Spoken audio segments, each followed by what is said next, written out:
All right. Well, good morning, everyone. Thank you for joining us today for Floodplain Bootcamp. We are going to turn over the first part of this meeting to Peri, who's going to take us through the last part on the mapping, and then hopefully, if we have enough time, we're going to transition into the coastal mapping presentation as well. So, Peri, I'll let you take it away. Okay, cool. So we're gonna go over real briefly how your maps can change and types of changes that can happen. Now try to make this fast, but this is a super important and BLLBSKTOP section. Okay, so the types of studies that or types of changes that can happen to your maps is a re-study, which if you're doing a full-blown re-study, that usually you're going to be in contact with the mapping group at the DNRC. So those are huge. Those can be like countywide or what we would call a PMR, a physical map revision, meaning that it's a lot of panels. There's a limited map maintenance project. Small scale restudy used for unnumbered A zones, so zone A, basically. A letter of map revision or LOMR. This is for, smaller scale projects. Maybe they're on one panel, and they are changing the floodplain. And then there's a map amendment. This is usually more for landowners. It's to remove an area inadvertently included in the SFHA. The one thing to note here is it won't change the firm or the FIS. So even if someone gets a LOMA, it won't show officially that they're out on a firm. Okay, so there's a couple different types and you'll hear different language used. There's but basically a letter of map change falls into the MT1 arena or the MT2 arena. So MT1 arena is stuff that won't actually physically change your map. You won't see them on a map, but so there's the letter of map amendment, a letter of map revision based on fill, and then the conditional letter of map amendment and the conditional letter of map revision based on fill. So yeah, you won't see those update the firms. And then MT2s are the things that will update your firms. There's like there's three different types. There's a letter of map revision. Oh, and I do want to note conditional, anything with a C on it is conditional. And what conditional does is it's basically FEMA saying this looks good if you want to go ahead and do the next part. But conditional map changes don't actually ever go effective. So you always have to follow up something conditional with the actual letter of map amendment or letter of map revision. So back into the MT2 area, a letter of map revision, a conditional letter of map revision, and a physical map revision. PMRs, those are those larger projects that usually the mapping group will initiate. I've only ever seen one group do a PMR that wasn't mapping, and I think that project was like 9 panels worth of revision. So it's quite a bit. And then one thing to note is all of this should be done either by a qualified engineer or qualified surveyor. Definitely make sure that their licenses are back up to snuff. That's something that we found out we need to start checking. So yeah. So MT1s, these are amendments. Their structures are parcels. No detailed engineering analysis. They don't change the BFE, and it does not officially revise the firm. Those are the big things about amendments. So they're definitely more for the singular landowner/landowners. Letter map change, these are your MT2s. They're variable in size. They're not lot or parcel specific. They're usually project specific.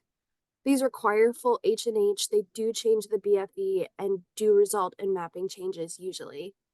So when you have an MT2 go through in your community, typically it'll run the study process, but it's a lot shorter. So what happens is an MT2 is submitted to FEMA. FEMA will do all the review.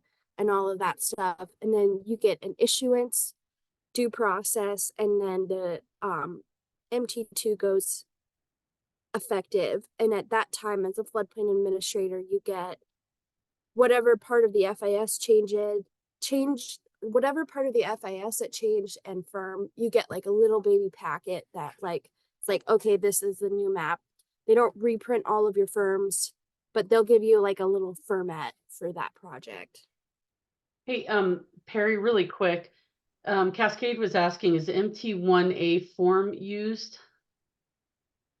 It's there's a set of forms online. And with MT1s, I could send the link, but yeah, there's a set of forms online that a landowner or someone can fill out. Typically, if I'm like an individual homeowner and I'm trying to do an MT1, I usually will hire a surveyor and have them fill out that information and submit it. But yeah, there's an online forms, and I'm not sure. I think they submit through the LOMAC or the LOMAC portal as well for LOMAs. So yeah, does that answer that question? Yes. He said, Cool. "Got-" All right.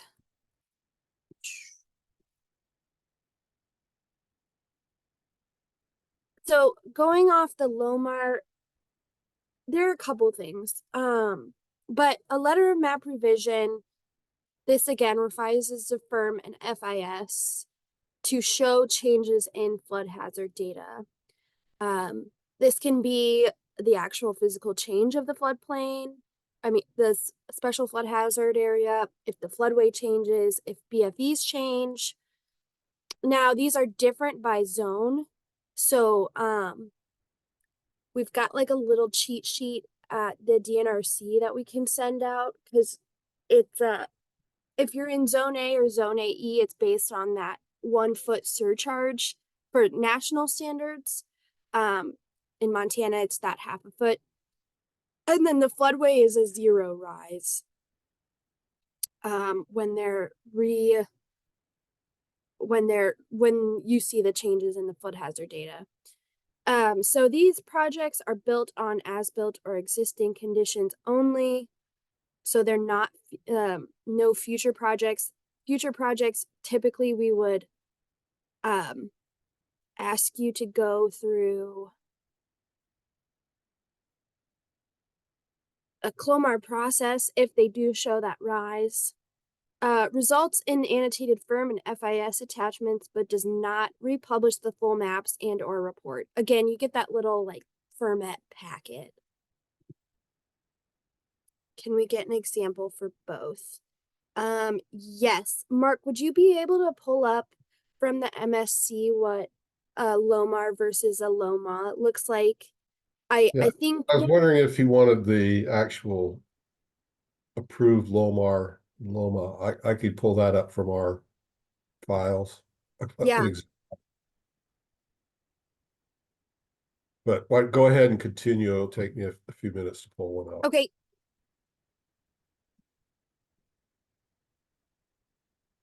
So CLOMARs are submitted for proposed projects. So CLOMARs are pre-floodplain permit. If it shows a rise or the community has discretion to request a CLOMAR either way, these are completed prior to any floodplain permit issuance. It does not constitute a permit, meaning it never goes effective. So you still have to do all of the additional due diligence, and it does not officially revise the flood hazard data. So, yeah. And then there's one more type of LOMA. It's an MTEZ. It's a letter of map amendment for a single lot, or a letter of map revision based on fill for a single lot. And the big thing for MTEZ is to remember it's really easy to do. And that is the end of my presentation. It's pretty quick. But Mark, if you want to pull up, Yeah, I'm just looking for a, just take me a second here. Hey, Perry, I did want to bring up one thing though, is I know those LOMAs are they're pretty easy. I do want to encourage everyone here, if you are a local floodplain administrator and you get notification that a LOMA was approved in your community, send a request in the FEMA that you want the backup information for that LOMA. I know the mapping people hate when I say this, but it's important because there have been instances where we found some of those LOMAs that were submitted and approved by FEMA were not fully correct. So and one of the things I'll add to that is if and when you go through a new study in a community, part of the process is you get a SOMA, which is a summary of map amendments. And that's when FEMA revalidates either your LOMARs or your LOMAs. And we've caught mistakes in there too. And it's good as a floodplain administrator for you to also get a chance to review those. And if you don't have the backup data, you can't really review them with the new MT1 forms. So I wanted to add on to that. yeah, I agree. No, thanks, Perry. And I will say too that FEMA will purge this information. So a lot of times your property owners think, oh, well, I hired somebody to do this job. And then, we can always access this information because somebody has it. And that's not always the case. Now, LOMARs are different. I'm talking about the LOMAs. The LOMAs are the ones that they could purge every couple of years. I haven't seen them do it, but they can. So I always tell property owners, if you have that information, you can even reach out to them and say, look, if you have this information, the community would like to have a copy of it, if they want to give it to you, with all the background information, but also encourage them to attach it to their deed, because this stuff will go away. And if, as these properties change hands, I mean, those property owners will have to hire somebody to redo it if they can't get a copy of it. Maybe that engineering firm or surveyor is no longer in business. So just kind of a few things. I know that's extra work for you at the local level, but I think it's really important, and it's really good information to get out there to the property owners so that they're not mad at you because you don't have a copy of it.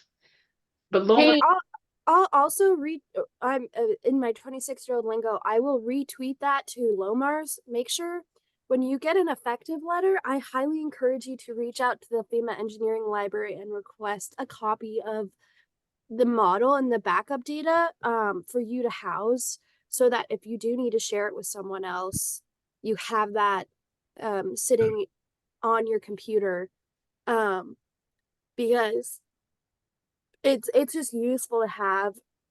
I have seen people do LOMARs in LOMARs, in previous LOMARs, so it's useful to just have that on file as well. Harry, I'm ready to share my screen now. Go for it. Okay.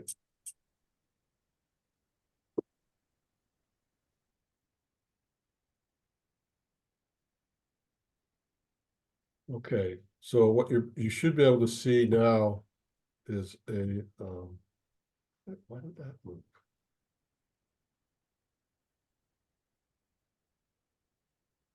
You should be able to see a copy of it, a removal of a letter of map amendment.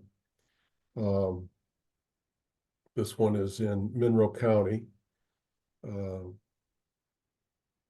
And remember, you should be getting a copy of this.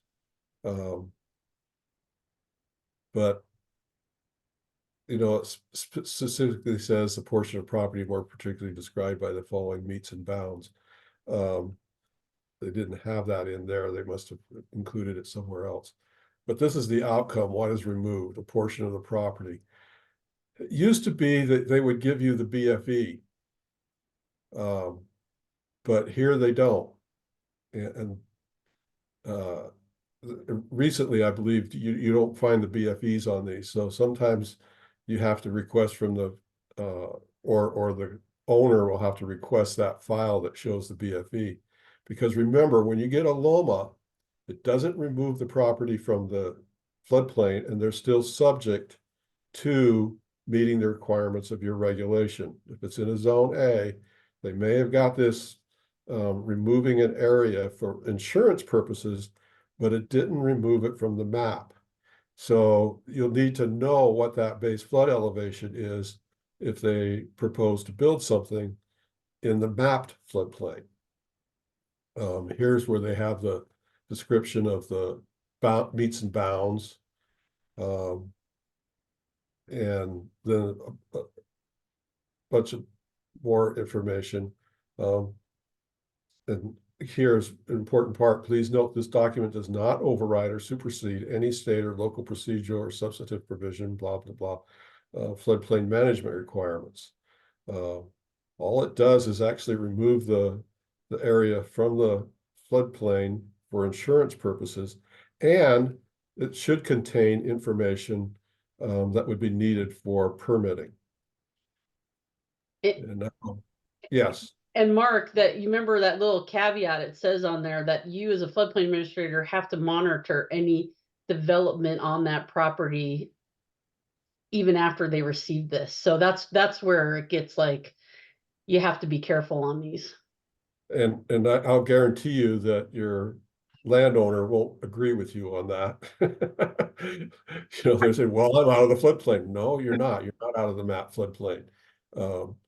You've got information that's helpful for us to determine to permit something, but and you won't get a copy of the BFE on this. You can request it from the from FEMA and the map information platform, and usually it's in there. I've never had a case where they didn't have some determination, but you won't automatically get it. And you won't see this going through when they submit it, through a surveyor or engineer. You're not going to see any of this on a LOMA. Now there's a LOMA F for fill that you will see information, and I think we might go into that a little bit later. But let me touch on a LOMR. What you and let me just add something to that, Mark, if you will, guys. Sure. When I send you, sometimes certain counties, when there's been LOMAs done, we get a list of those, and then I try to send them out to you. So that email says something about, here's your MT1s. And then if you look at the detail, it'll say Gallatin County, LOMA. If there's a DEN behind it, that means it got denied. But then you guys can go out to the map service center and look them up, and then go further and request information if you need to. You guys should probably go over to where they request that or how they get to it, or I guess they can ask us. Yeah. Okay, keep going, Mark. It's usually, you're going to have it so rare that I would probably ask DNRC for assistance on that. Either the position that I'm filling now temporarily, or somebody from the mapping section. And I hate to say this, but Tracy and she will point you in the right direction to how to get that information. Now, this, on the other hand, you should have had all the information. A letter of map revision determination document. And Peri said you should make sure that you have a copy of the any modeling or anything that was used for this. Now, that should have been available to you back when they were going through the process of the letter of map revision determination. The reason I say that is because at one point you have to the community has to sign off on this through a community acknowledgement form. And don't just sign those things. Look for the information. Where was it? And plus, the DNRC will be assisting the community in the review of these projects. So we should have a copy of any modeling that was done. Now, it may not be the final modeling, but and you want to make sure you get the one that was actually submitted to FEMA under what's called the map information platform. And you want to have the the final product. So if you don't have that, ask for it. But these are a much more complicated process than the LOMA because it's going to require hydrology, hydraulics, and you can see here floodway, 1D hydraulic analysis, hydrologic analysis, updated topographic data.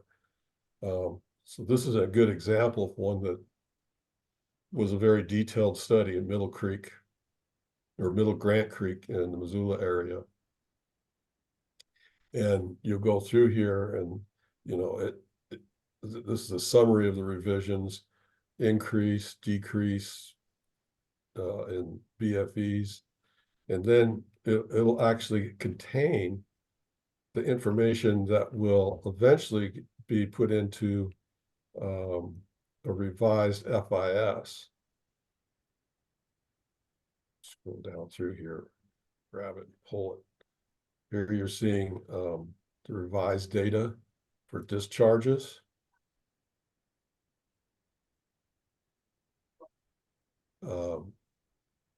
This revised table. And it says revised to reflect LOMAR effective date.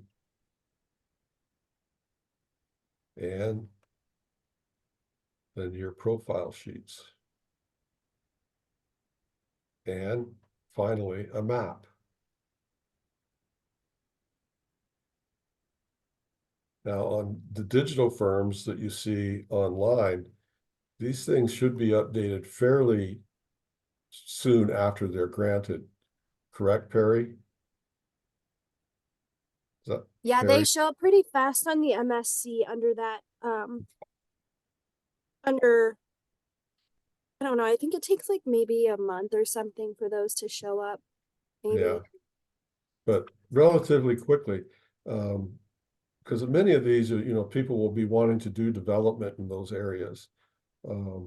I've personally gone through the LOMAR process as a consultant before I started working for DNRC. And once you get through the process, and they give you this final letter, you're good to go on your project, both for a CLOMAR and a LOMAR. Getting there can be difficult, but especially when you're collecting all this information. Any questions on that? Now this actually changes the map, changes it, so it may remove something entirely from the floodplain and it will no longer be subject to permit requirements. Totally different with a LOMA.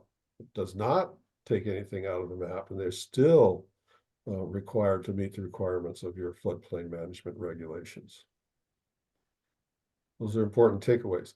Now, there is a LOMA. Are you going to talk about a LOMA F, Peri? No, please do so. Yeah, a LOMA F is where you're putting fill, usually in a zone A area, to bring it up above the base flood elevation. Now, that's going to require that an engineer does a hydraulic analysis to show that you're not going to have a rise of. Does anyone know this question, answer to this? How much rise can you have in a zone A area? 0.5 feet in Montana, 1 foot nationwide. We have that higher standard of ½ a foot rather than a 1 foot. So they have to do that analysis. That's going to require some hydrology, typically some hydrology, hydraulics, surveying, topographic data, no floodway analysis, but they'll have to show that they don't cause a rise of more than ½ a foot with this fill. And that's in a zone A area. A zone A fringe area is different. They don't have to do the hydraulic analysis. But after they get all that done, they submit this LOMA F. But again, the LOMA F is one place where you have to get a community acknowledgement form. And so you should be seeing all that for any LOMAs that involve fill. That's about all I have to say about that.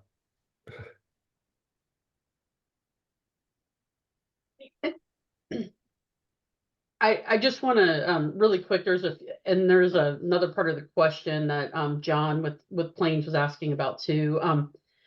Really quick, I do want to stress if you have a LOMAR that goes through the community in the state of Montana, we do not have automatic adoption.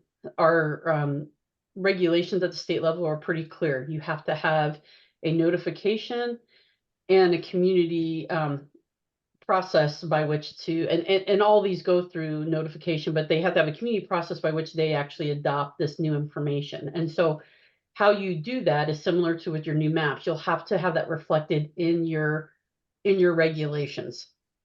So a lot of communities have gone to an Appendix A that lists all of their panel numbers, but they also have a list of letter of map revisions. Now, these are letter of map revisions. So just work with Shilea, myself, or Anthony. We can kind of help you guys with that as well. And as Mark said, when you do a LOMAR, that's a full-blown study. A LOMA is just showing elevations. It's like a spot in an area in the floodplain, where when you're doing a letter of map revision, they are actually doing a full study. So as Peri was kind of answering you, John, it could take a year or longer. It really depends on who's hired to do it, if they know what they're doing, and what they're submitting to FEMA. The cost just to file a CLOMAR, which is usually required before that LOMAR, it's anywhere upwards to 8,000. Is that correct, Peri and Mark? I think it's like around $8,000. Yeah, it's so there are, and you can go Google FEMA MT2 guidance, but there are different fee waived options. Typically, if the community is submitting better data, or something like that, where the community is submitting a LOMAR, then it's fee waived. The other one, that, as Nadine calls it, if the project has a huge fish baby making component, that's also fee waived. One of the things that we see a lot in mapping, and I would encourage you not to do this because does not look good. If you don't have the data at the community and someone is requesting it, and let's say the DNRC doesn't have data, that contractor has to go request that data from the FEMA engineering library, and they get charged a fee for requesting that data, and they also, the project will get charged a fee. So never, I would caution you against doing things as a community on behalf of a project that's not associated with you. So we have seen that happen, or try to happen, a couple times. But again, if you are submitting an MT2 on behalf of the community for better data or for fish baby making, it is fee waived. And also, if you are requesting data from the FEMA engineering library as a community, that also is fee waived. So, but all of that is spelled out in the MT2 guidance as well. And those are just fees for FEMA. That does not include any costs that are incurred by an engineer that's taking on that work for a LOMAR. So they can be pricey. But yeah, so going through the LOMAR process, just so you guys know, is definitely not a cheap date. Just for FEMA, usually the cost of submitting is about $8,000. And then a lot of what I've seen is you go through like a year and a half period of back and forth, where that engineer is also having to review comments, submits new submissions, and all of that is billable time as well. So a LOMAR, and Mark, you might know better, but like, it costs on the order of tens of thousands of dollars to do one of those. Yes, it does, and it's very dependent on how much LiDAR is available, how much surveying you've got to do. The project I worked on as a consultant was a little narrow creek. I call it a creek. It doesn't even didn't even rate a creek. And that cost, I'm sure even back then, it probably ran about $20,000 because of the complexity of the drainage area and a lot of back and forth with FEMA on an area that was very difficult to deal with. And that's if you just do a LOMAR. In this case, we had to do the CLOMAR and the LOMAR. So, you know, it didn't double the cost, but it certainly added a lot of cost to the project. So you're looking at anywhere from nowadays, I don't know. I wouldn't think that $20,000 would be unreasonable to think it's going to cost at least that much. And oftentimes, you know, when we look at these, and you've seen, you know, the department over the last several years, well, the last 10, 15 years has really been aggressive on getting things remapped and getting some zone A's done. If a community is seeing a lot of growth in an area, they may want to have the whole area remapped. And avoid, you know, little piecemeal LOMAs and CLOMARs and LOMARs. And if funding is available and you get on a list of, you know, projects that we want to have done, but that you see that happen where, you know, large areas are revised under a term slipping my tongue, help me out here, a larger scaled map revision. Oh, a physical map revision. Yeah, physical map revision. So thank you, Peri. Yep. That's what happens when you get retired, guys. You know, they kind of forget stuff. I do want to I add. call it Alzheimer's, Mark, but that's Oh for my me, gosh. not for you.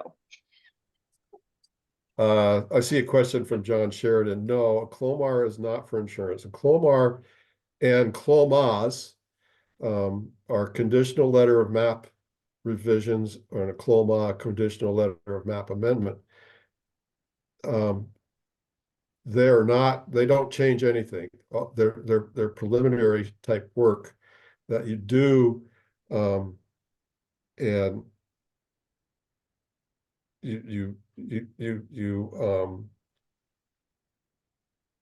so they'll be required. Like if you're going to do a project, you're going to have to get a CLOMAR if you're going to be raising the base flood elevation or changing the mapped area. But you need to get that before you can do the work. And then you can proceed with the work. And then after you get the work all done, then you do the LOMAR or LOMAR. Yeah, And so to so clarify, no, they are not something that you can, that doesn't change the map until you get the work completed. Now on a LOMA, you can do a conditional letter of map amendment, and that's a little different. Basically, what that's telling you is if I go ahead and submit all of this study information, do I have a good chance of this getting approved by FEMA? So sometimes people, and it's seldom, it's not very often that a CLOMA will be done, but they are done from time to time. And that just assures the owner, maybe the engineer, that if I put a lot more effort into this, it's going to get approved. And so, no, to answer your question, no, they are not, they don't change anything. the map revision does. So anything with the R on the end of it, not a CLOMAR, but a LOMAR is not only for insurance. A LOMAR actually like physically changes the floodplain if that changes. So it will change some regulations. Tracy, correct me if I'm wrong, but I believe you have to adopt those into your ordinance. Yes. Yep. Okay. Yeah, so that's why there's that due process portion for that, is so the community members actually have the opportunity to comment on these projects, which is one, yeah, I think, so yeah, a map revision is for everything. I wanted to say that link I posted in the group, in the chat, That's a link to FEMA's mapping information platform. The downfall of that is you can search. So why I posted that in there, you can actually, if you click on the advanced search portion on that page, you can search by case number and see what data is available. Unfortunately, FEMA has made that not downloadable for the public. So you can look at what's available, and then I will send, once I find it, because it always takes me a hot minute to find the link for the FEMA engineering library, then you can figure out what you want to request from them. So that was what that link is for.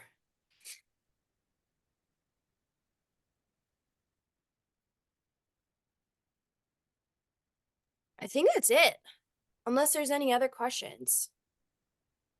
Oh, Perry. Yeah. Let's see. Let me see if Tracy told me no. I have an idea that I think would be useful for these guys. Would you and Mark be willing to go out to the map service center?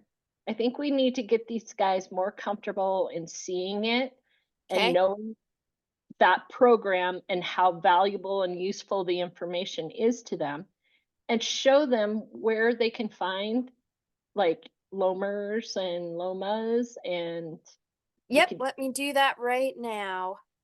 and then maybe, we can pull one up and just look and see what was going on in that community. Let me think, what was one that recently went effective? And Oh, then, there's, yeah, Perry, I'll share my screen. I've got it on. go for it. and I just want to let everybody know, I know we had this listed as coastal, but we do have this contingency stuff set up because mapping, sometimes people want to have more information, which I think is fantastic.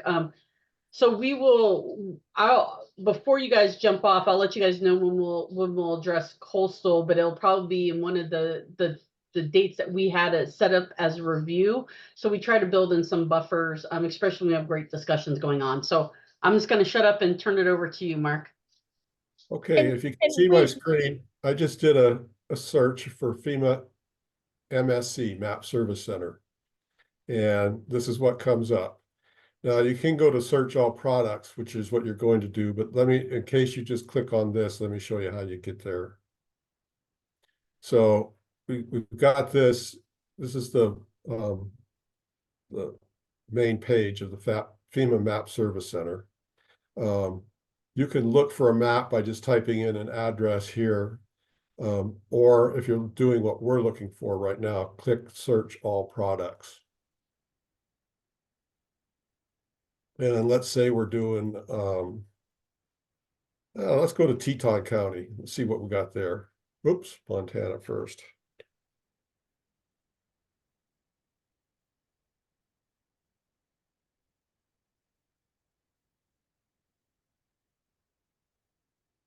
Community, we'll go to,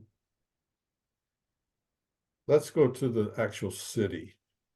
And this might be tricky because some of their maps aren't all. Mark, Stillwater County is a good example too. Okay. But I think we'll get a few here. And then you got effective products, comes up right here. And then you've got LOMCs, letter of map changes. And there's 22 LOMAs.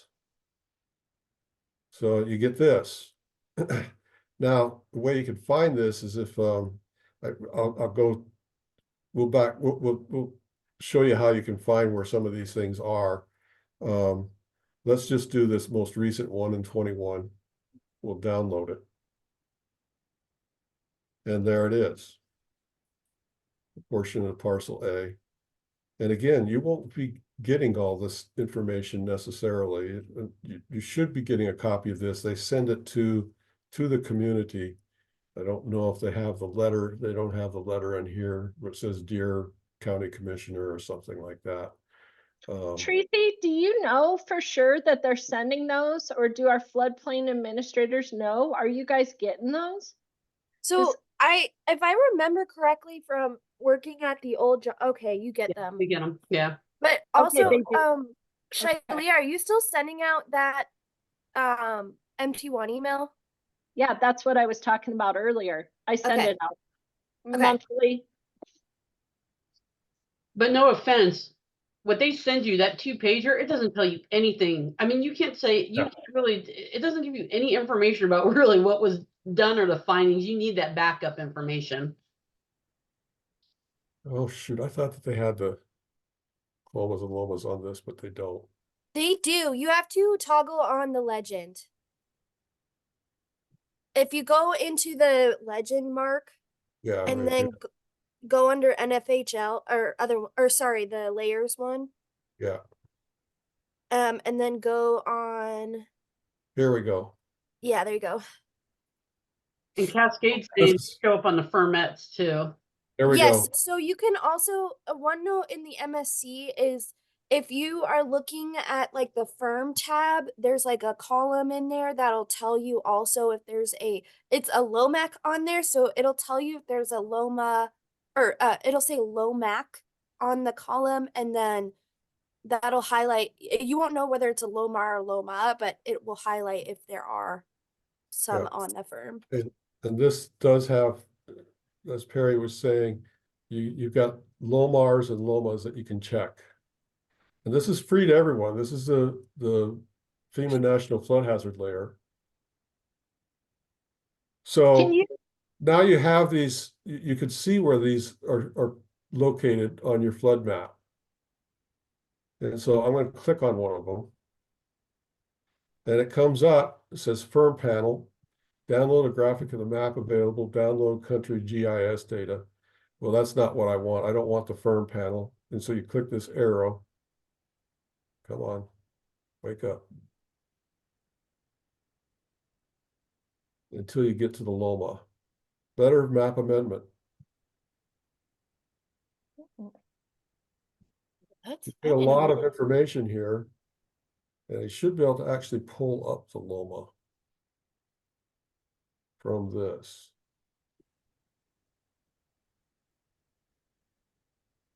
Not finding it. is on that wordy page. This right here. Hit download letter here, go up. Up. Right there, the blue language. Oh, Yeah. right there. I'm sorry. So there you go. That's another way to get it. Probably a more visual, you know where you're wanting to look for this information. You're working on a project and you go, okay, yeah, they got a LOMA, but they don't tell me what the BFE is in this one. So that means that you're going to have to ask the owner or their consultant, well, provide the data that was used to determine the BFE and determine what this, see, because here, outcome, what is removed from the special flood, the structure. So that only removed the structure, it didn't remove an area. So if they were trying to put another structure on the property, yeah, this wouldn't really apply to that. But the determination should have included an estimated BFE. And that information can be used for working on a permit. Now, here's where a CLOMA might be necessary. They've removed the structure, but they wanted to build something else in that area. And they say, well, we know the BFE is this and that. And you go, okay, I'll tell you what, you do a CLOMA, a conditional letter of map amendment for that structure, and then we'll proceed with the permit. You could do that if it's a really questionable area, rather than just taking the word for somebody, or if you got a good surveyor, good engineer, you may not require a CLOMA, but a CLOMA is a method that you can use to have FEMA pre-approve a LOMA. Does that And make doing sense? a map I'm amendment not is a confusing. lot cheaper. But you still have to pay the surveyor / engineer. But Yep. But it also takes less this is- time.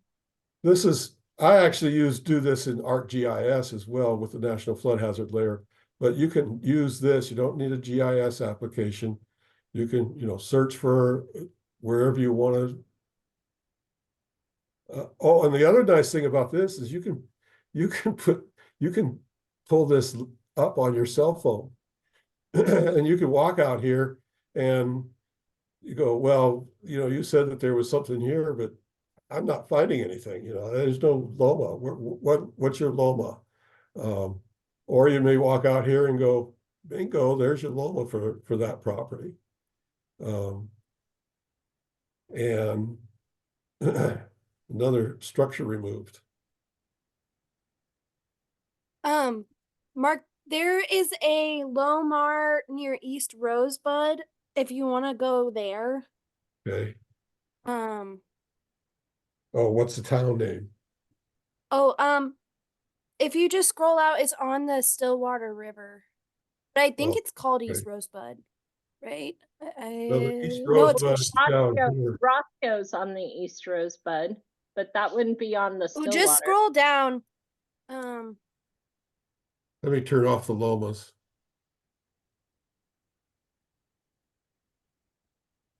I think I'm on the East Rosebud. I'm not really that So you're on familiar. the Stillwater. If you scroll out,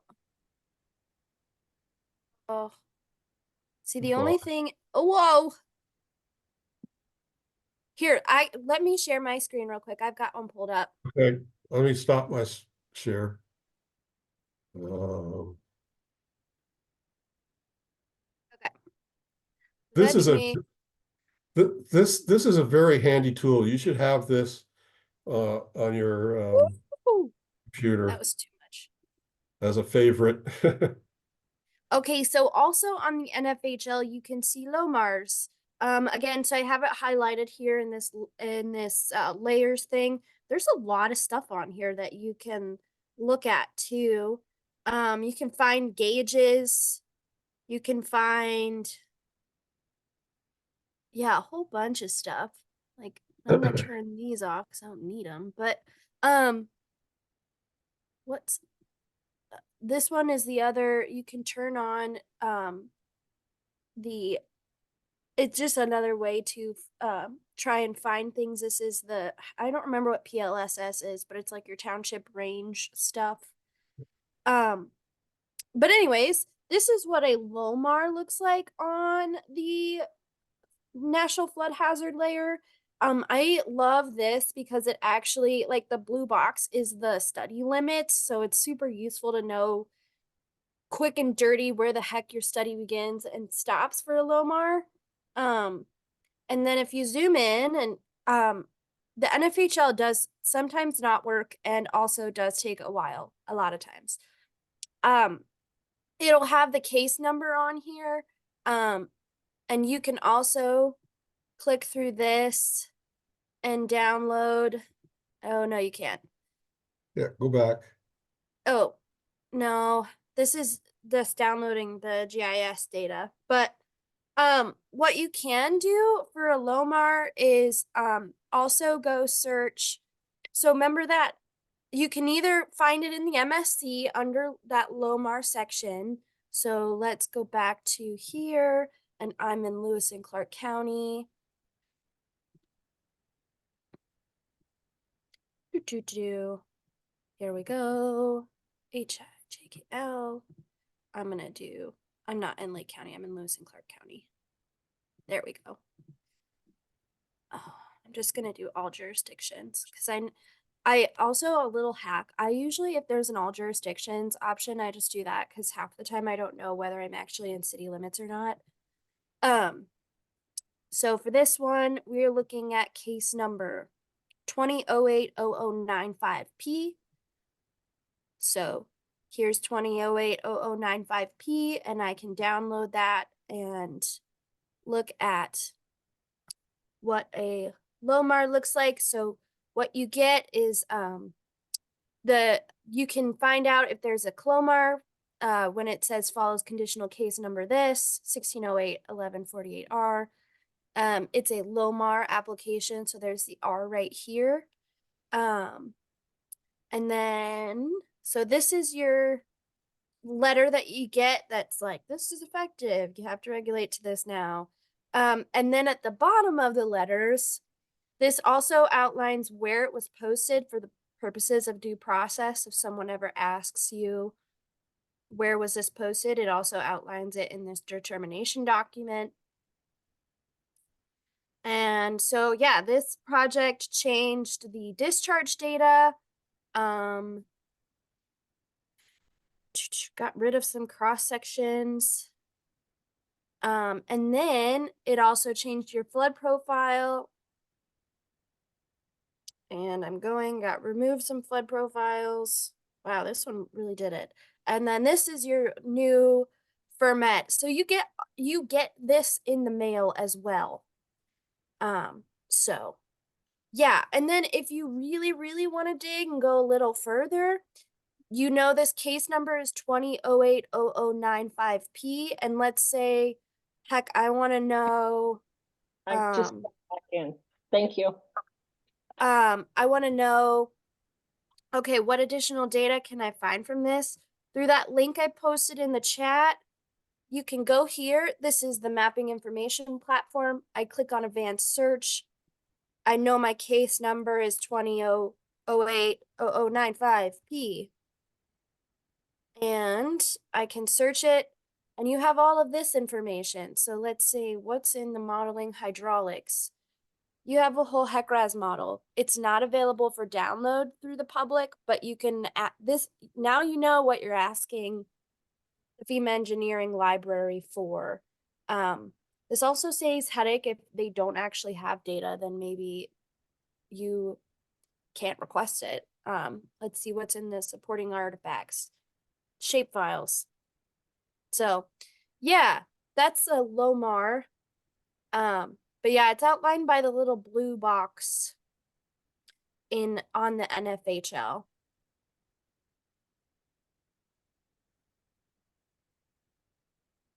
Anything else? Is that a good demonstration, Shailia? I'm sure it was, Peri. I got kicked off, but it looked pretty good what little bit I saw at the tail end. I would just, maybe the only little thing I would remind everyone is I also think in the instructions for how you do your MT1s and stuff, there's good information in the instructions, just basic information. Am I wrong, Mark and Peri? But no, that's correct. Let me.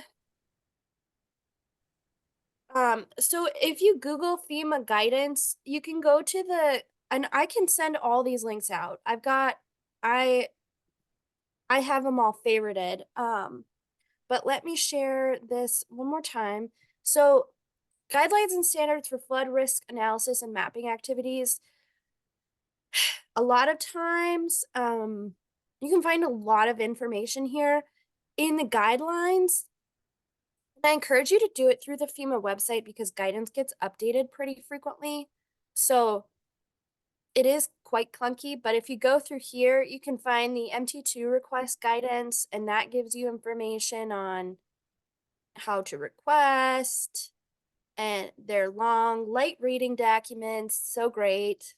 And they go through requirements to submit some stuff.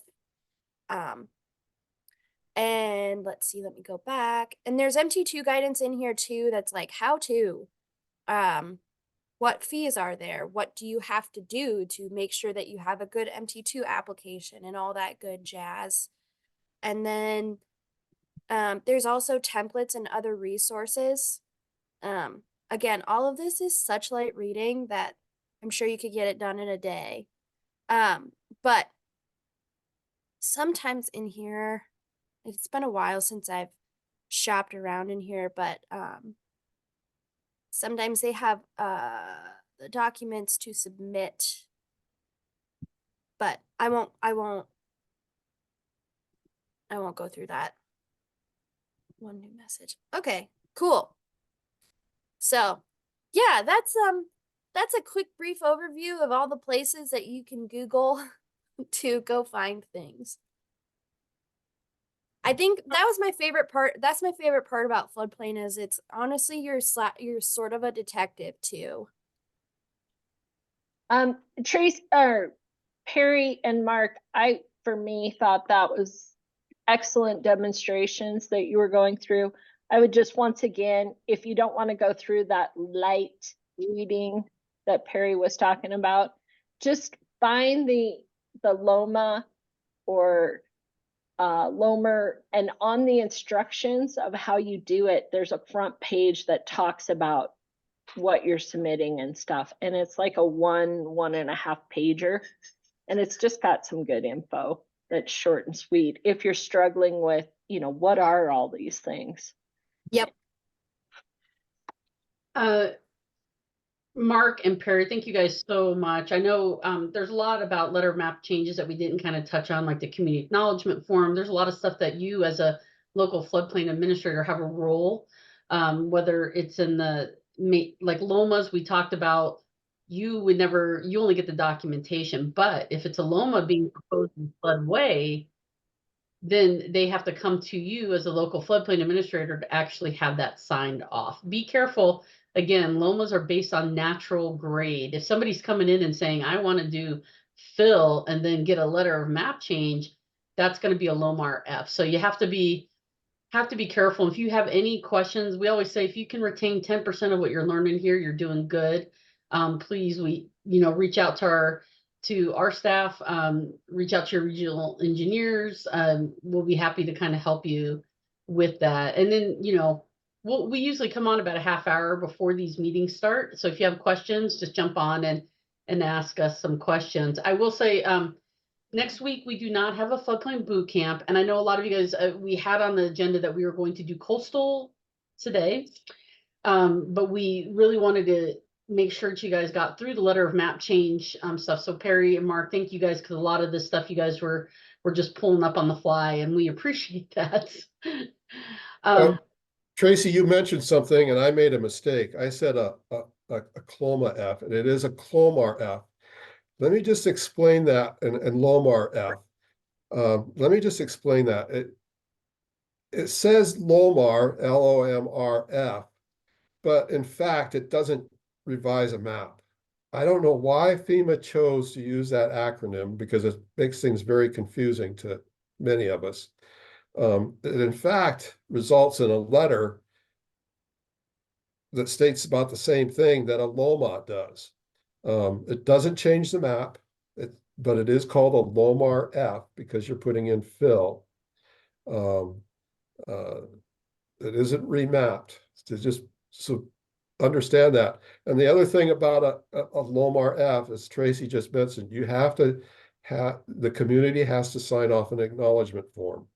I should have put one of those acknowledgement forms up. That's a really important part of your job.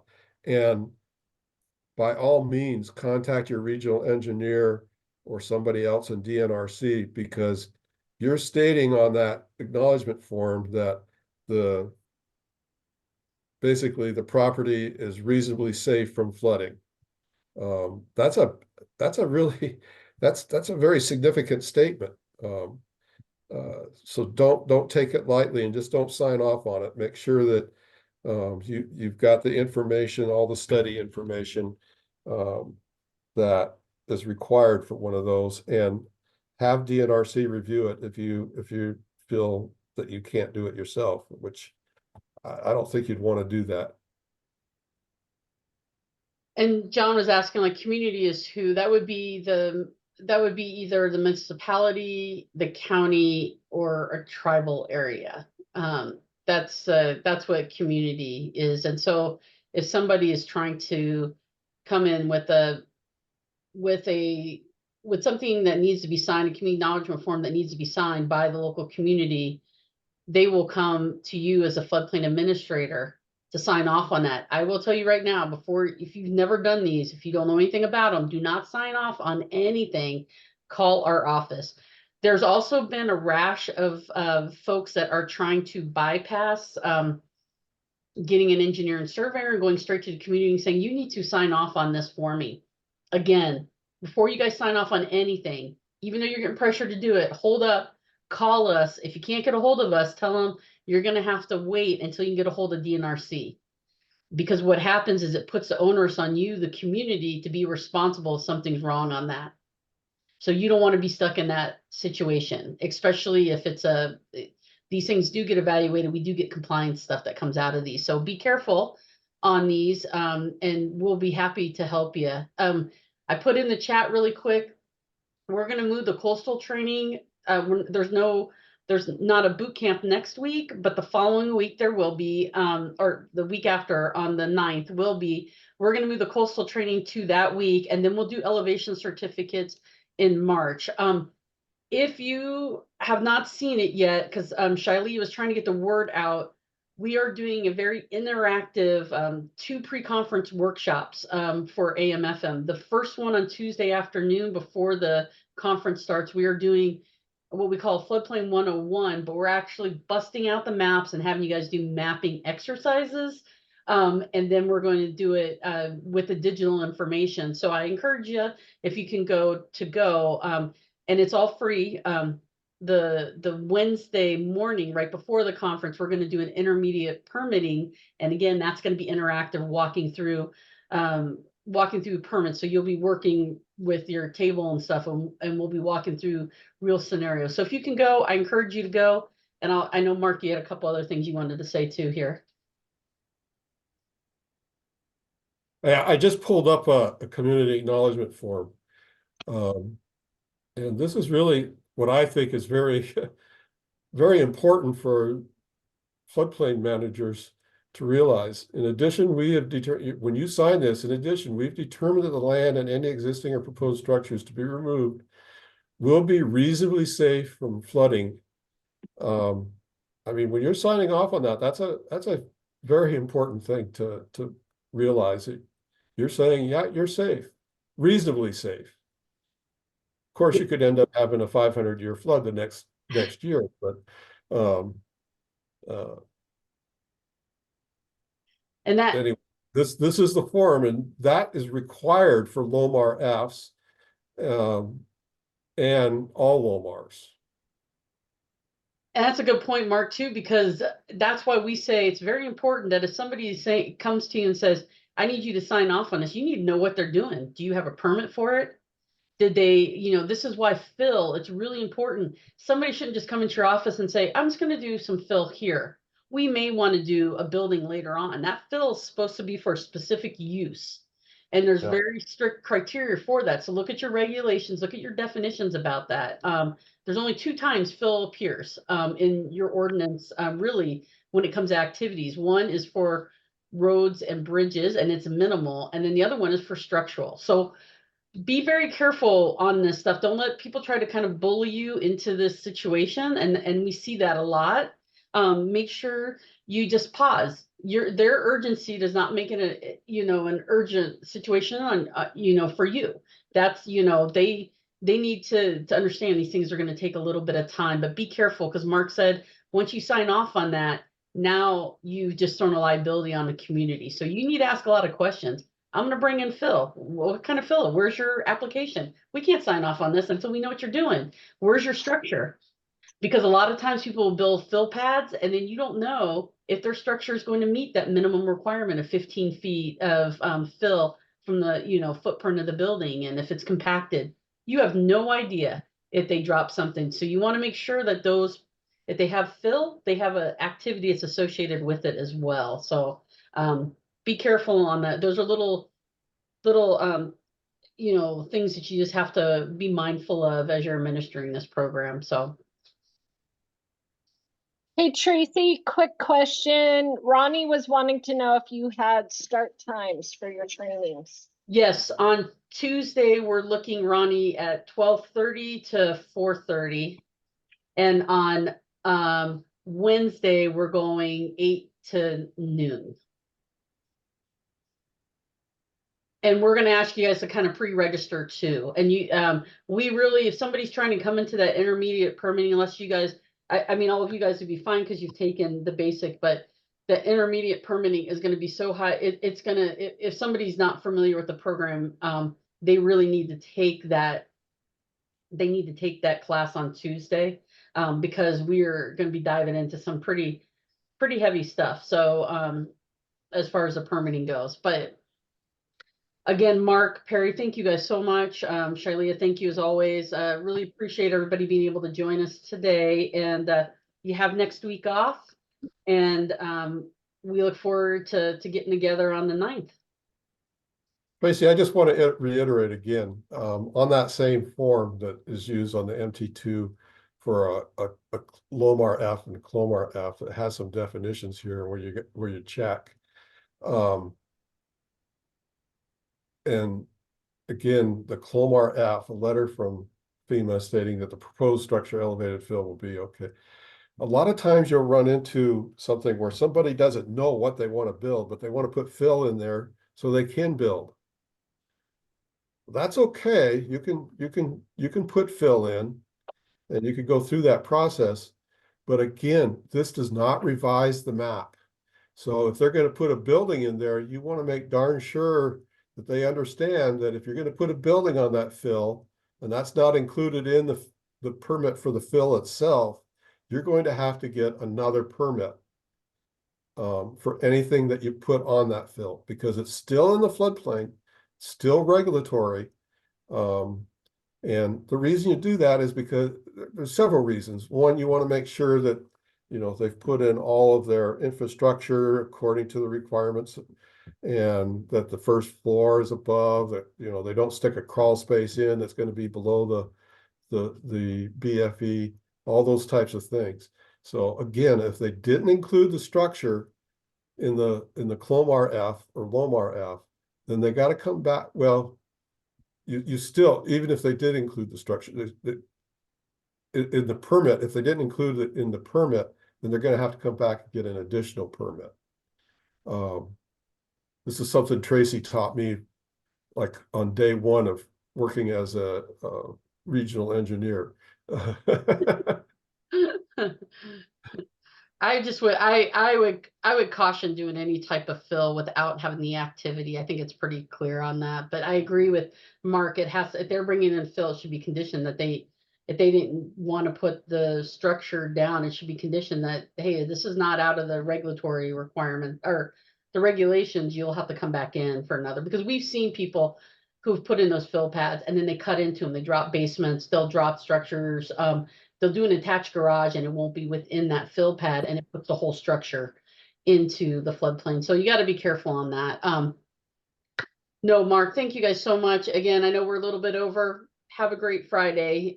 Take care, and we'll talk with Thank you guys you. soon. Thank you.